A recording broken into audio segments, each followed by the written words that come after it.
Assalamualaikum warahmatullahi wabarakatuh. Kami dari kelompok 2 akan menjelaskan hasil proyek diskusi kami yang berjudul Aplikasi Real Time Object Detection. Sebelumnya, perkenalkan kelompok kami yang beranggotakan 5 orang. Yang pertama saya sendiri, Hilman Taufik. Yang kedua ada Naufal Iqbal Paris. Yang ketiga ada Dian Alif Ahmad. Yang keempat ada Ajam Fadila Mulki. Dan yang terakhir ada Amel Septiani. Yang pertama saya akan menjelaskan apa sih object detection. Object detection atau deteksi objek merupakan sistem yang bisa mendeteksi apa saja.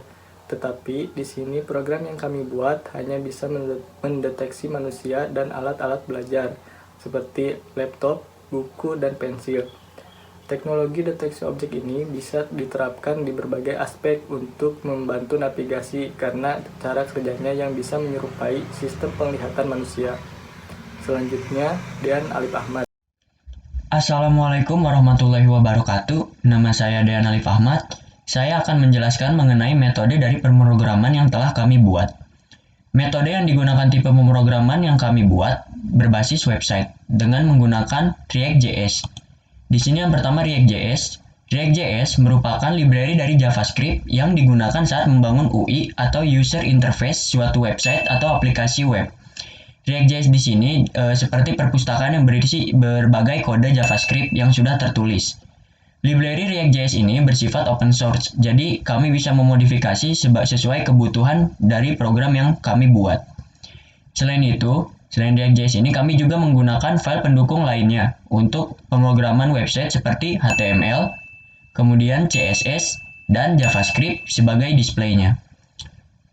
Sementara untuk modulnya kita menggunakan TensorFlow. Di sini yang kedua TensorFlow. TensorFlow merupakan library open source juga, namun yang digunakan untuk membuat grafik aliran data atau data flow graph.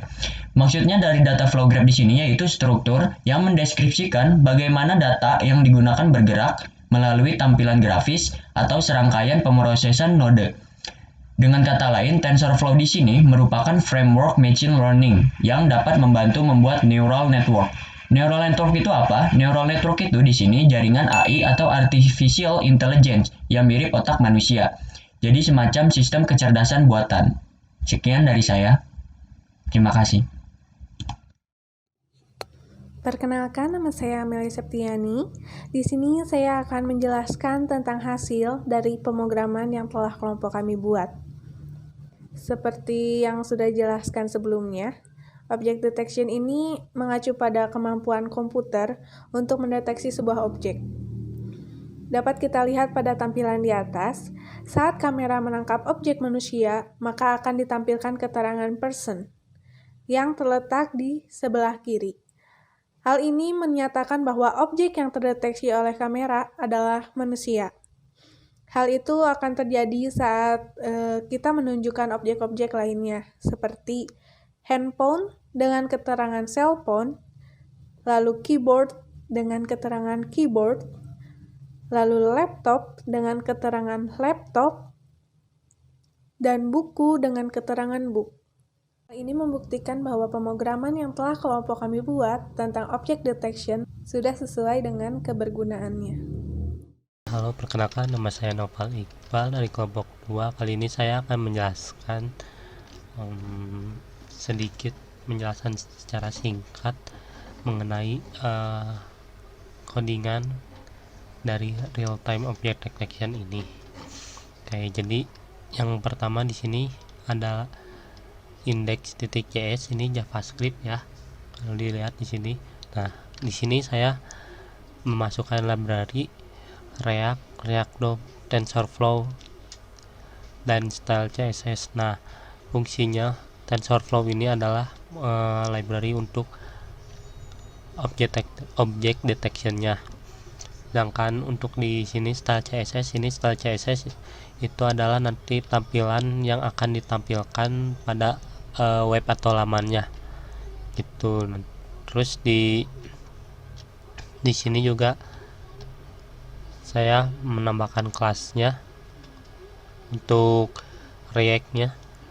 Terus di sini juga, di sini ada usernya, UI-nya.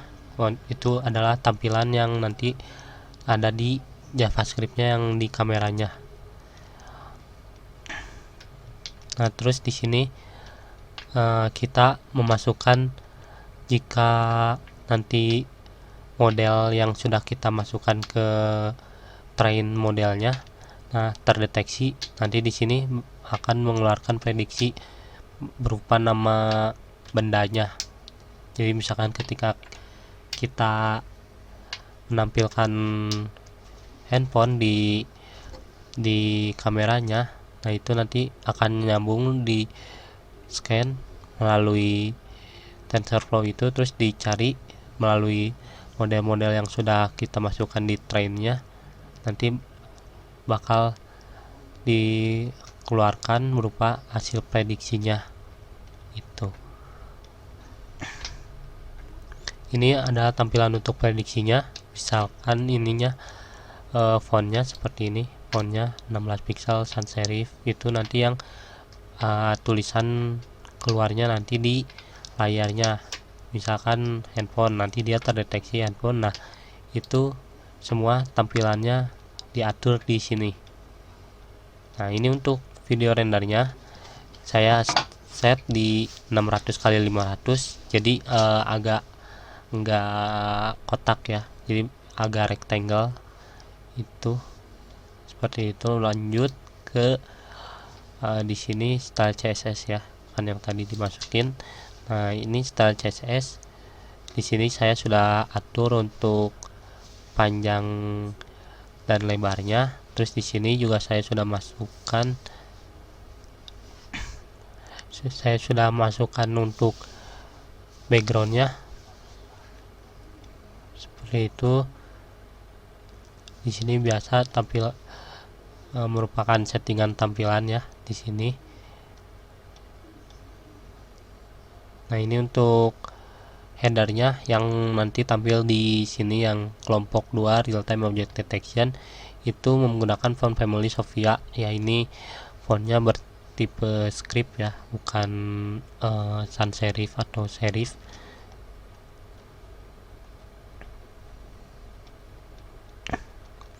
Oke, lanjut ke sini ada media screen.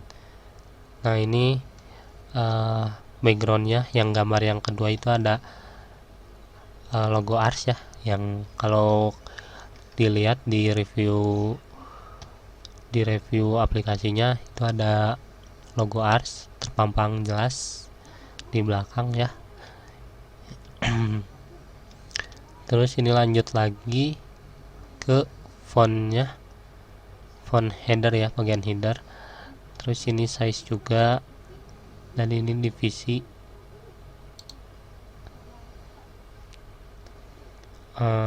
Oke, udah untuk style CSS nya. Lanjut kita di sini ada public index HTML. Nah, ini tampilan dasarnya ya untuk menampilkan tadi aplikasinya, tampilan dasarnya di sini. Nah, ini tuh nanti yang ada di tampilan yang di bodinya ya. Nah, ini yang kelompok 2 yang itu tadi, karena untuk nulis ininya title-nya ini, headernya itu harus di HTML, nggak bisa di CSS. Kalau CSS itu berupa tampilannya atau modifikasinya gitu. Nah, ini kalau nanti ketika browsernya tidak mensupport JavaScript, karena ini base-nya itu menggunakan JavaScript, keseluruhannya menggunakan JavaScript. Nah, di index.js ini yang tadi dijelaskan sebelumnya. Jadi kalau misalkan nanti nggak ada atau browsernya nggak support, dia nanti bakal menampilkan pesan ini gitu. Oke, udah. Untuk library-nya bisa dilihat di sini ya. Saya menggunakan TensorFlow dan juga React di sini. Nah, sih. Mungkin untuk penjelasan codingnya sekian dari saya, Naufal Iqbal dari kelompok 2. Saya persilakan kepada anggota kelompok yang selanjutnya.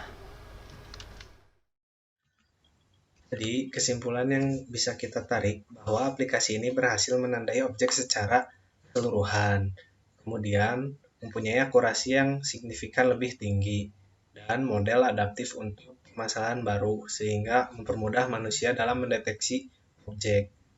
Mungkin cukup sekian dari kelompok kami. Mohon maaf bila ada salah-salah katanya. Wabillahi taufik wal hidayah. Wassalamualaikum warahmatullahi wabarakatuh.